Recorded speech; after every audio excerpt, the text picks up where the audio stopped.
Murder Clinic. Stories of the world's great detectives of fiction, men against murder.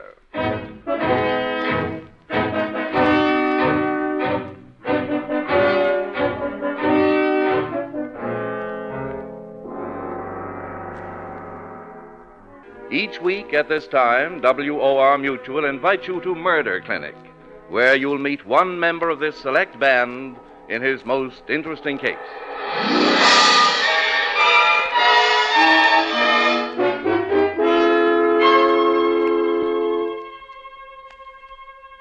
The curtains part.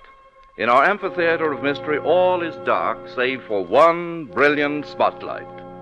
And out of the shadows comes Max Carados. Oh, Mr. Carados, look out, sir. There's a step down there. May I help you? No, I can get along perfectly. Don't bother, Mr. Knight. I can see in the dark. Mr. Carados, I thought that You thought I was blind? Well, you're right. I am. But I manage pretty well, thank you. Yes, I see that you do. But tell me, don't you find your blindness an enormous handicap in your detective work? On the contrary, it prevents me from being deceived by the obvious. I must rely on my other senses, which are more reliable, I assure you. But, Mr. Carados, I really don't... You admit it. And yet you have eyes. Well, I shall try to convince your ears, my friend. Let me tell you the story of the Holloway flat tragedy, in which those who had eyes saw nothing.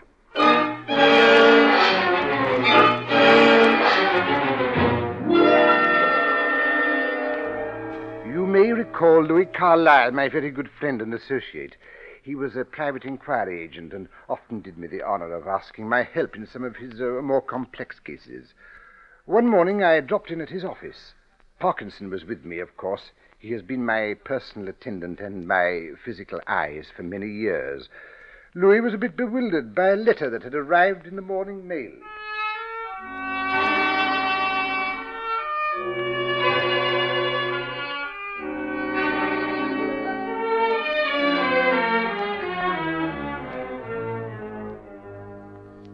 What do you make of this letter, Max?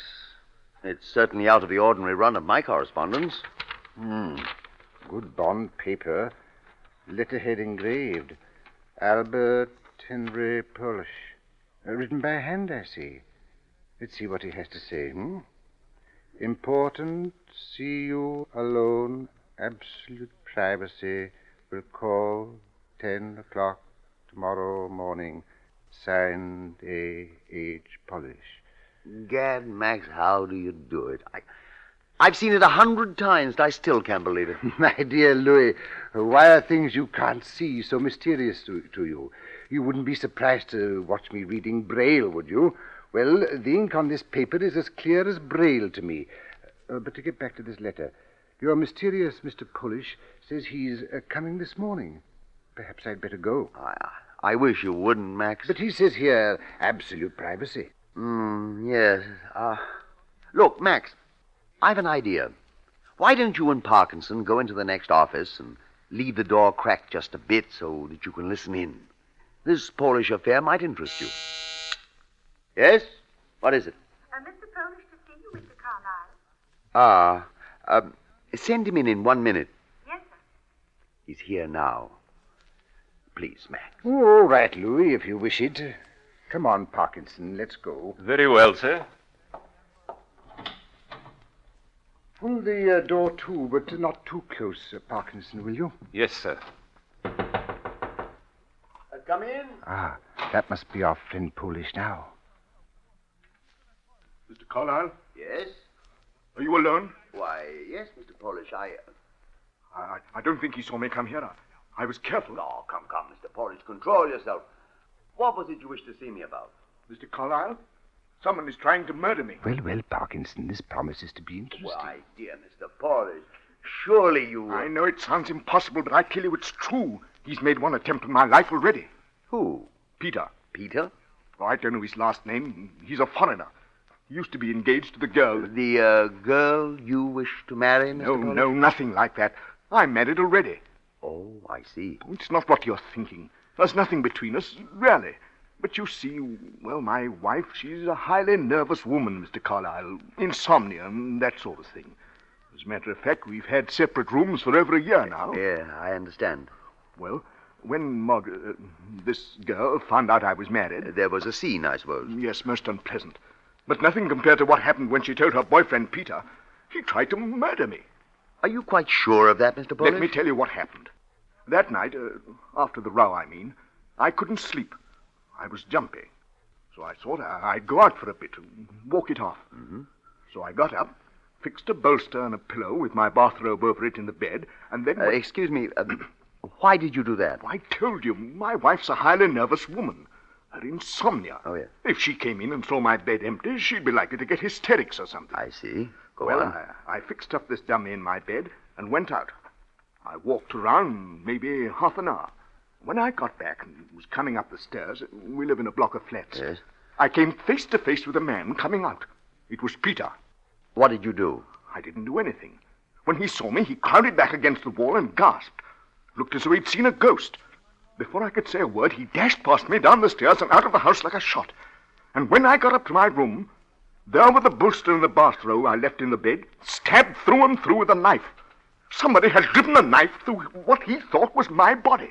Well, Mr. Polish, that's plain evidence of attempted murder. This is a police matter. Oh, no. That's just what I can't have. Think what it would mean. Visits, inquiries, cross-examinations, explanations. The whole thing would come out. My home would be broken up, my whole life ruined. But what can I do, Mr. Polish? What do you want? I can tell you what I don't want, Mr. Carlyle.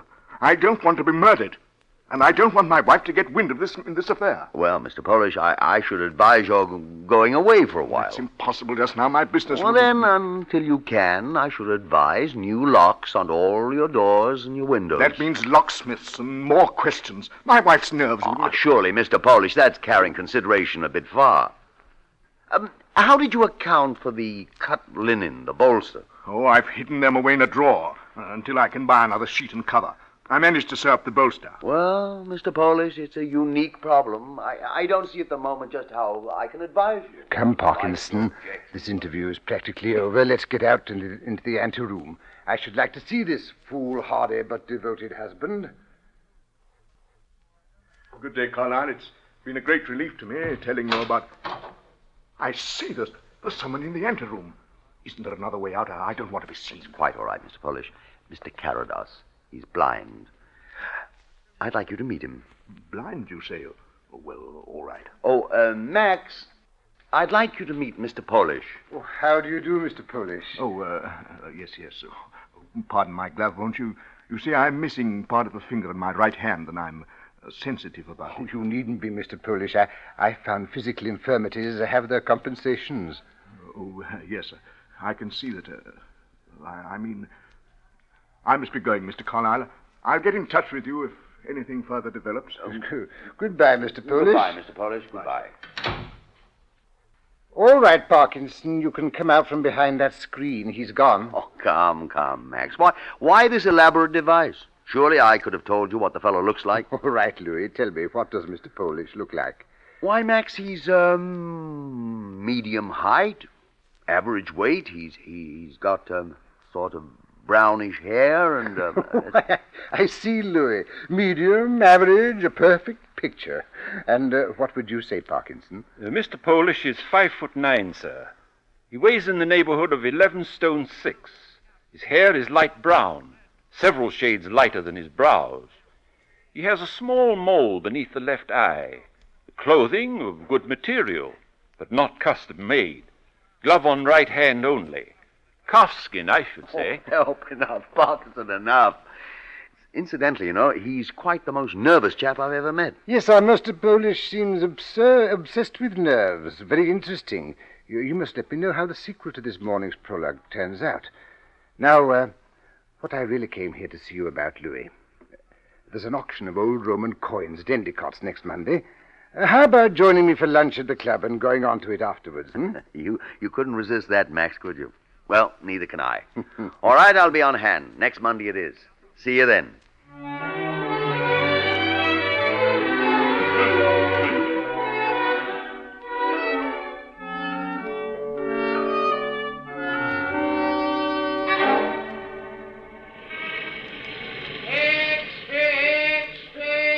A fine lunch, Mac.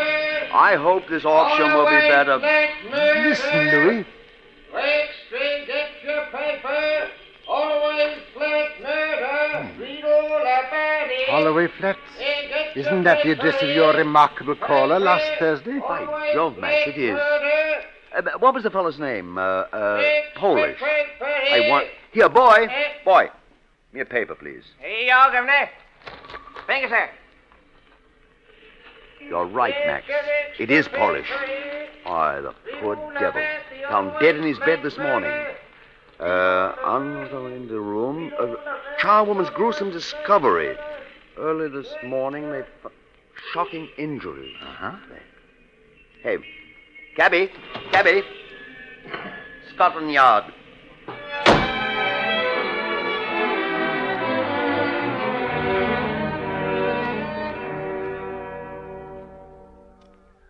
Good afternoon, Inspector Beadle. Ah, Mr. Carados. This is my nephew George, just promoted to the detective division. I see. I'm very glad to know you, Mr. Carados. My uncle, Inspector Beadle, here, has been telling me a lot about you. Really? But now, Uncle, hadn't we better be getting along to Holloway Flats? Oh, so you're on the Polish case, Beadle. That's right. Splendid. I think you'll be interested in what I have to tell you about this case. We'll take a cab, and I'll give you the information as we drive along.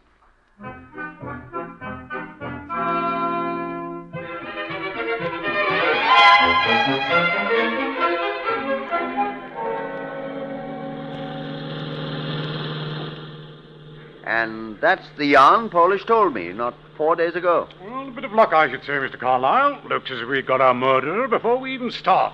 Polish didn't happen to give you the name and address of this young lady, did he? No, Beadle. He left something for you to find out. Well, that oughtn't to be hard, Uncle. Shop girl, kept company with a foreigner, name of Peter. Right. Well, here's the Polish flat now. Pull over, driver. I'm Inspector Beadle, Sergeant. Is this the Polish house? Yes, sir. I'll take over now. Is this Mrs. Polish? Yes. I'm Inspector Beadle, Mrs. Polish. Oh, won't you come in? These men are my associates. We'd like to see the body of your husband. Oh, it's unbelievable. Who could have done this terrible thing? My poor Albert. He was so good and so kind.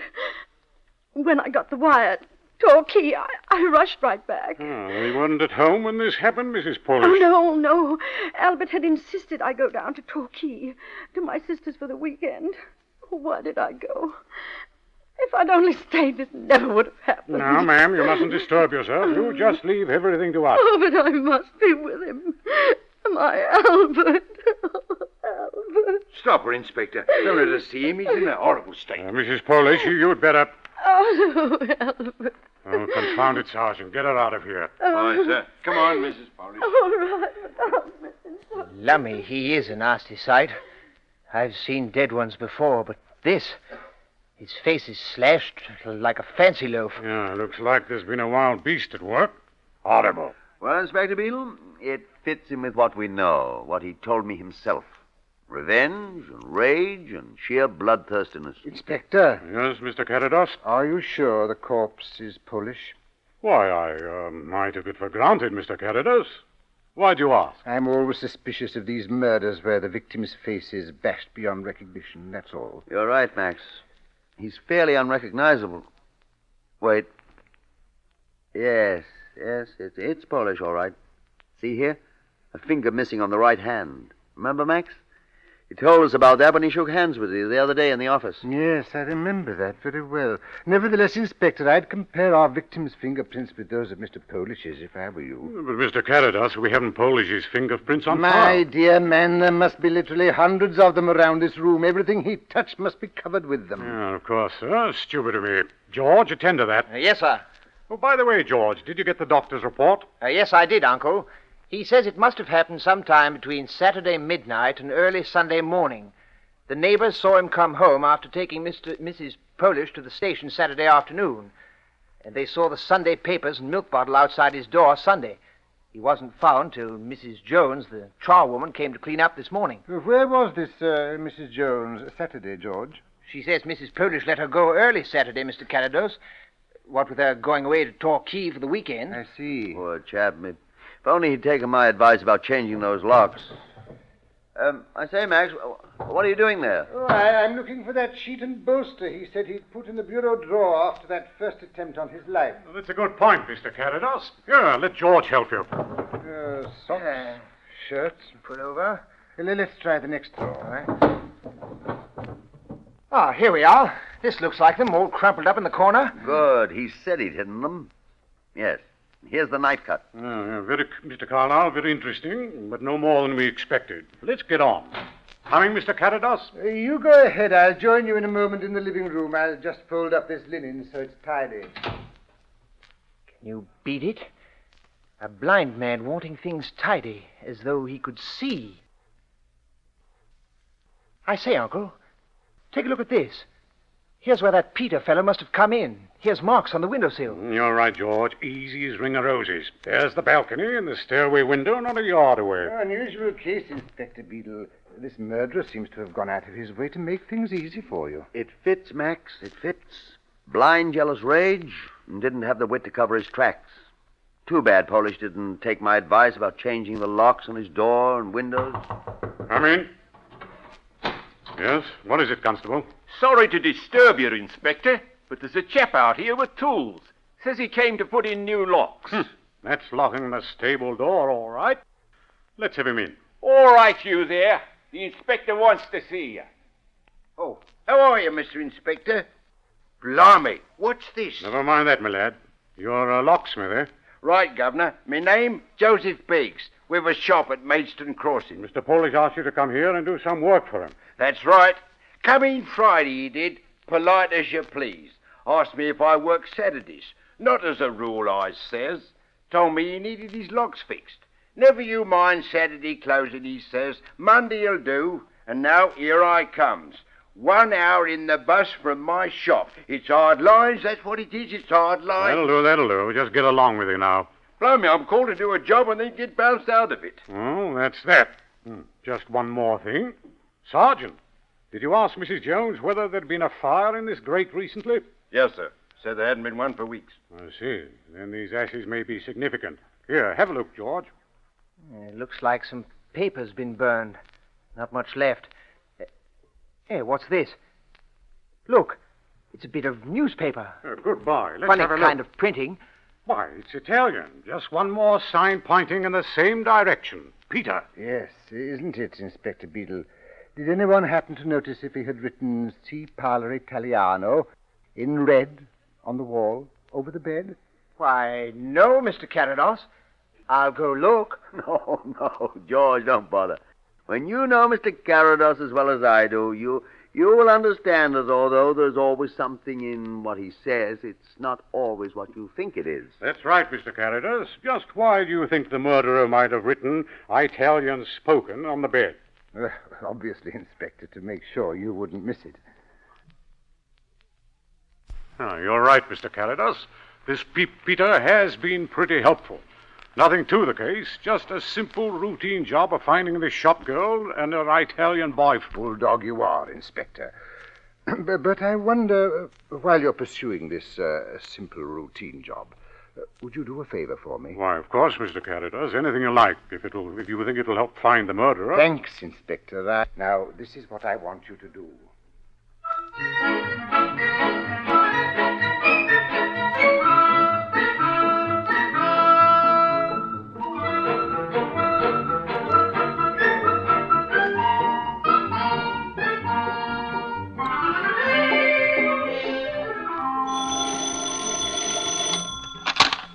Yes?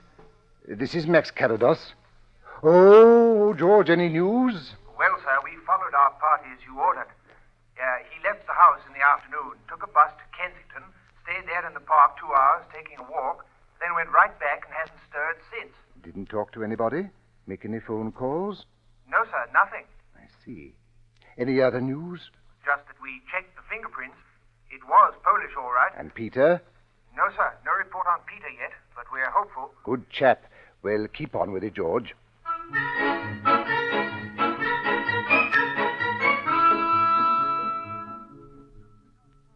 Nothing, sir. No sign of Peter, nothing, except one thing. There are 3 3 locksmiths in the vicinity. Excellent. But don't get discouraged, George. Keep at it.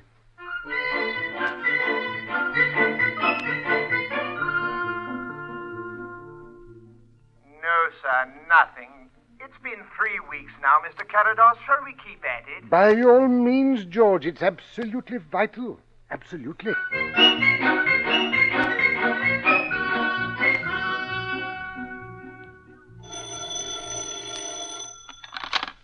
Hello? Mr. Carados? Yes? You are right, sir. Absolutely right. Ah, They're together now at the Pecos Club. I'm phoning from a booth in the anteroom. don't let them out of your sight. No, sir, I won't. Be sure to stay there. Right, sir, I'll do that.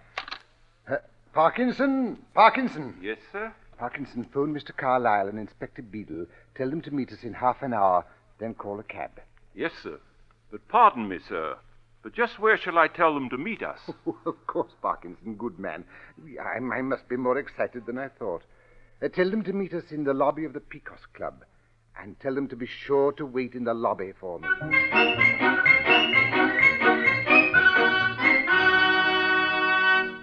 Ah, Louis, you got here before me. Hello, Max. And Inspector Beadle. Mr. Carados? Mr. Carados, you called it to a turn. How you ever guessed it? No time for that now, George. That inside? Yes, sir. At that table there, sir. Where I'm pointing, see? Oh, I'm sorry, sir. I clean forgot. That I'm blind? Never mind, George. That's the finest compliment you could have paid me. Now, what's happened so far? Well, as soon as we had them spotted, I talked to the manager. There was a little trouble, but Uncle fixed that as soon as he got here. One of our own men took over the waiter's job at their table. Oh?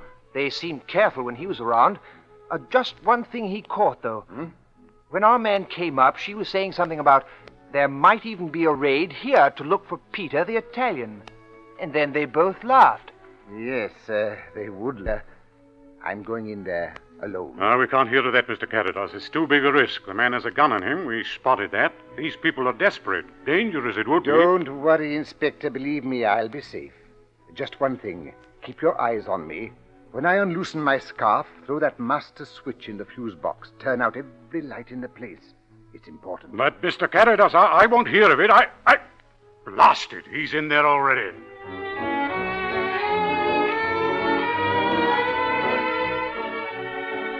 We'd better get to the theater. We'll be late. Do finish your... There's no hurry.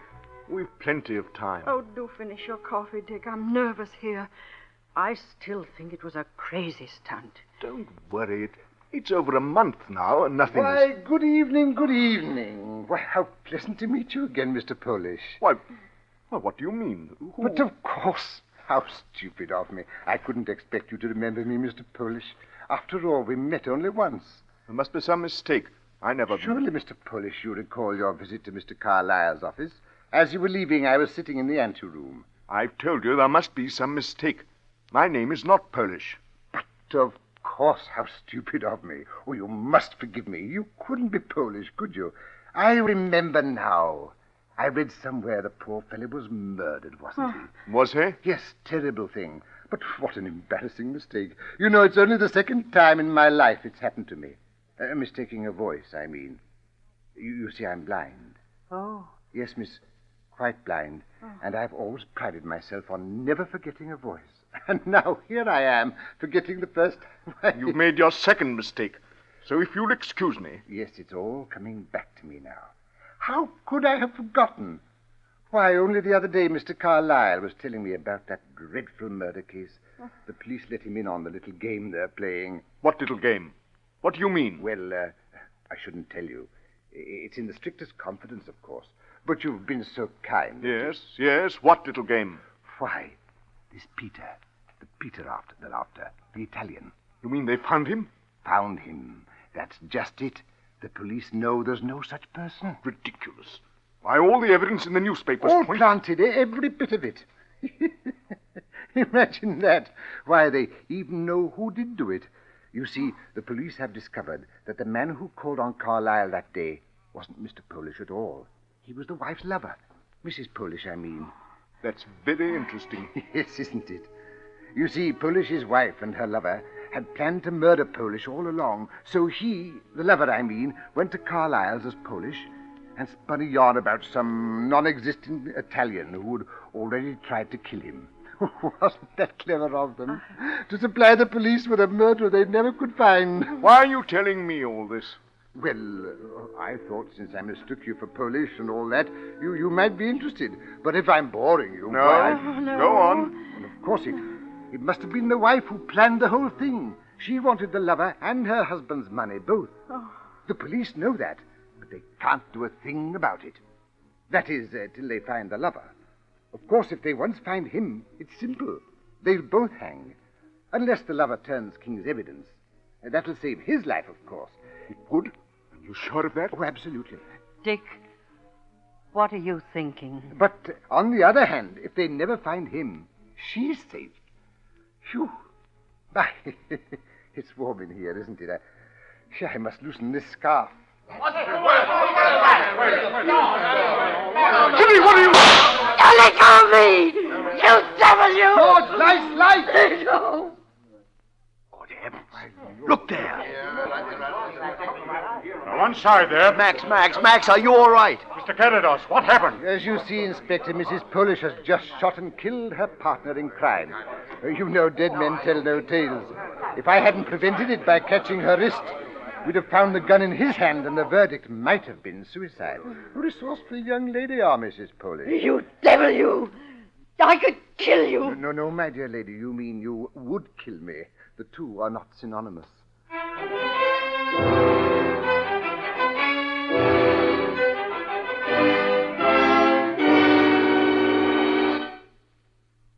Well, Mr. Carados, that was a very pretty trap. A bit elaborate, perhaps, but pretty. Elaborate? Yes, rather. Weren't you taking a chance personally and turning out the lights that way? Oh, you forget, Mr. Knight. In the dark, it is I who can see. I who have the advantage. Without lights, they were playing in my backyard. Yes, I can see how your blindness helped you there. But tell me this. How did you get onto them in the first place? I got my first clue to the truth because I didn't trust my eyes, having no eyes to trust. You remember when we found that sheet and bolster case, so beautifully hidden for us to find, with the knife thrust in just the right place to bear out the story Louis heard? Yes, but Beadle and Carlyle and George, they saw them too. Exactly. They saw them. But I smelled them. They were perfumed, my friend. They had been taken from her bed, not his. A small mistake, but a fatal one.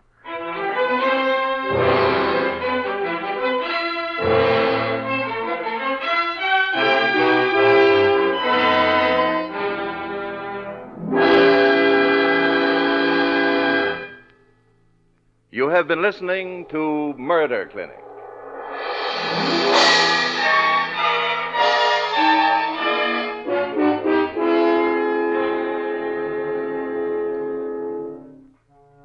WOR Mutual Series, which brings you each week one exciting case, one member from the select band of the world's great detectives.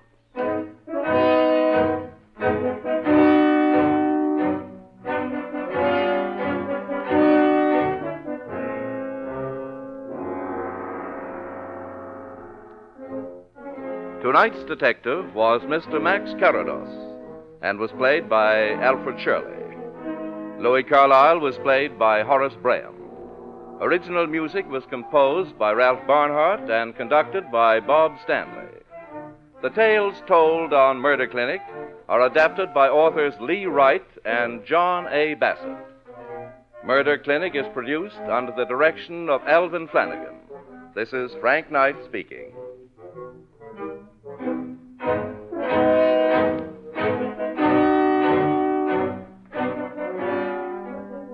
This is the Mutual Broadcasting System.